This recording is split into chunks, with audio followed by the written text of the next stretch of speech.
Iran secara resmi mendeklarasikan serangan hukuman ke Israel. Panglima Militer tertinggi Iran, Mayor Jenderal Abdurrahim Mousavi menegaskan bahwa Amerika Serikat pun tidak akan bisa menyelamatkan Perdana Menteri Israel Benjamin Netanyahu dari konsekuensi tersebut.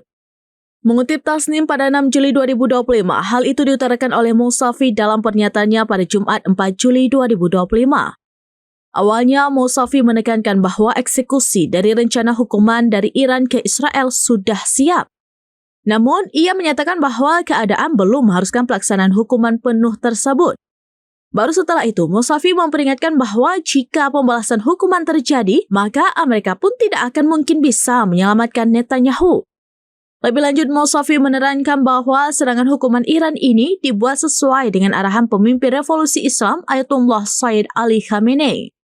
Merujuk pada aksi balasan sebelumnya, Iran berhasil membuat kewalahan rezim Zionis lantaran ratusan rudal balistik, termasuk varian supersonik dan multi hulu ledak menargetkan pusat militer, nuklir, dan industri di seluruh wilayah Zionis.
Download Tribun X sekarang, menghadirkan lokal menjadi Indonesia.